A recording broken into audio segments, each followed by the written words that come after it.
لبيك اللهم لبيك لبيك لا شريك لك لبيك. بسم الله الرحمن الرحيم، والحمد لله رب العالمين، والصلاة والسلام على أشرف المرسلين سيدنا محمد وعلى آله وأصحابه أجمعين. السلام عليكم ورحمة الله وبركاته. هنشرح بمشيئة الله اليوم الجزء الثاني من كيفية استخراج تصريح الحج لعام 1446 هجريا 2025 ميلاديا. بعد الانتهاء من الجزء الأول الذي قمنا فيه بشرح كيفية التسجيل، وأيضا بعد الانتهاء من أخذ التطعيمات اللازمة لاستخراج تصريح الحج، نبدأ بمشيئة الله. نقوم أولا بالضغط على تطبيق نسك والضغط على حج. الاختيار الأول بالصفحة الرئيسية تظهر رسالة ترحيبية: مرحبا بك في رحلتك إلى الحج. ونلاحظ أيضا كلمة مؤهل للحج باللون الأخضر، لكن تظهر مشكلة، وهي عند الضغط على الاختيار باقات الحج تظهر هذه الرسالة: عذرا، فالحجز متاح لمن حصل على التطعيمات المطلوبة. لذا نقوم بالذهاب إلى أقرب مركز صحي لأخذ تلك التطعيمات، حيث يظهر كلمة غير محصن كما هو ظاهر بالشاشة. وبعد الانتهاء من أخذ التطعيمات اللازمة، نقوم بفتح التطبيق بعد تحديث الحالة الصحية تلقائيا ليظهر كلمة محصن. لنبدأ مرحلة الحجز، نقوم بفتح تطبيق نسك. نقوم بالضغط على الاختيار الأول حج. تظهر الصفحة الرئيسية للحجز، وهي مكونة من عدة عناصر رئيسية: 1. رحلتي للحج. 2. باقات الحج. 3. الإدارة. 4. سوق نسك. ويظهر بأسفل الصفحة عدة عناصر أخرى، منها رقم 5 تغيير التفضيلات، وهي إذا أردنا تغيير العناصر التي تم تسجيلها من قبل في الجزء الأول، وهي نوع النفرة، نوع النقل المفضل لديك، مدينة الانطلاق وهي القدوم. وعند النزول لأسفل الصفحة نجد العنصر رقم 6 فئات الباقات، وهي إذا أردنا معرفة فئات وبرامج وأسعار الباقات. وعند النزول لأسفل الصفحة نجد العنصر رقم 7 المرافقين الذين تم تسجيلهم من قبل، وسنقوم بشرح تلك العناصر بالتفصيل. العنصر رقم 1 رحلتي للحج، ونلاحظ أن هذا العنصر غير نشط الآن، وسيتم تنشيطه بعد الانتهاء من الحجز بنجاح. ننتقل إلى العنصر رقم 3 الإدارة. نجد الحاج الرئيسي وأيضا المرافقون، وعند الضغط على الحاج الرئيسي نلاحظ وجود الحالة مؤهل للحج، محصن، لم يسبق له الحج. وعند النزول لأسفل الصفحة نجد عدة عناصر: 1. تفاصيل شخصية. 2. تفاصيل الاتصال.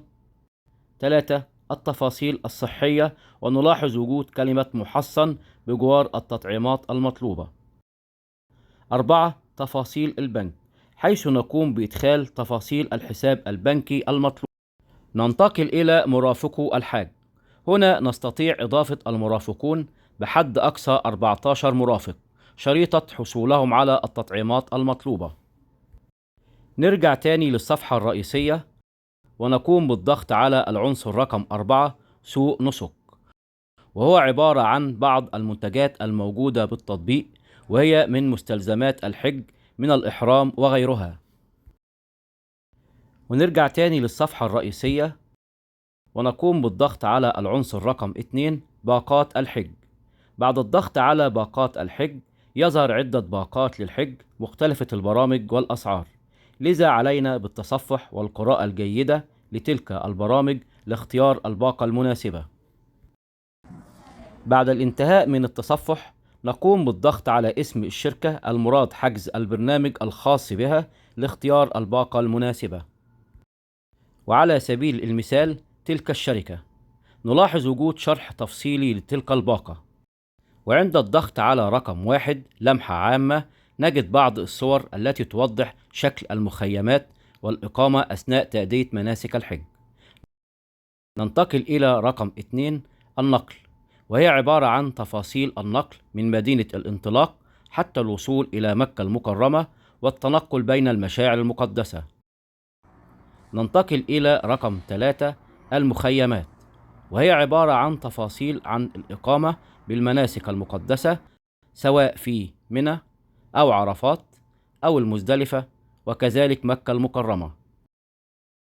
ننتقل إلى رقم 4، تقديم الطعام والوجبات، وهي عبارة عن نوعية الطعام المقدم أثناء الإقامة بالمناسك المقدسة سواء في منى أو عرفات أو المزدلفة وكذلك مكة المكرمة. ننتقل إلى رقم 5، تفاصيل المنشأة، وهي عبارة عن موقع وعنوان الشركة المسؤولة عن تلك الباقة ونقطة التجمع وكذلك تفاصيل التواصل مع تلك الشركة. ننتقل إلى رقم 6، سياسة الدفع، وهي توضح طريقة الدفع عن طريق سداد سواء الدفع دفعة واحدة أو على 3 دفعات. وعند النزول لأسفل الصفحة نجد سياسة إلغاء الحجز، يجب قراءتها جيدا. وبعد الانتهاء من التصفح والقراءة الجيدة لتلك الباقة نقوم بالضغط على الانتقال إلى الدفع بعد تنشيط زر موافق على الشروط والأحكام. ننتقل إلى تحديد طريقة السداد سواء دفعة واحدة أو على 3 دفعات، ثم نقوم بتنشيط نظام السداد ثم الضغط على تأكيد الحجز. تظهر رسالة تم حجز الباقة مؤقتا. يقوم التطبيق بإعطاء مدة 4 أيام من تاريخ الحجز لتسديد رسوم الباقة، وإلا سيتم إلغاء الحجز تلقائي. نقوم بدفع الرسوم برقم الفاتورة المرفق عن طريق سداد، اسم المفوتر وزارة الحج والعمرة، رقم المفوتر 161. وعند الضغط على عرض رحلة الحج يظهر تفاصيل الباقة التي تم حجزها. وعند الرجوع للصفحة الرئيسية نلاحظ تنشيط العنصر رقم 1 رحلتي للحج لنجد تفاصيل الباقة التي تم حجزها. ولإلغاء الحجز نقوم بالضغط على خدماتي إلغاء الخدمات. ومن هنا نصل إلى نهاية الجزء الثاني لحجز باقات الحج لعام 1446 هجريا 2025 ميلاديا، وإلى اللقاء في الجزء الثالث لتوضيح كيفية طباعة التصريح بعد سداد الرسوم المقررة. لا تنسوا الإعجاب بالفيديو والاشتراك بالقناة. تقبل الله منا ومنكم صالح الأعمال.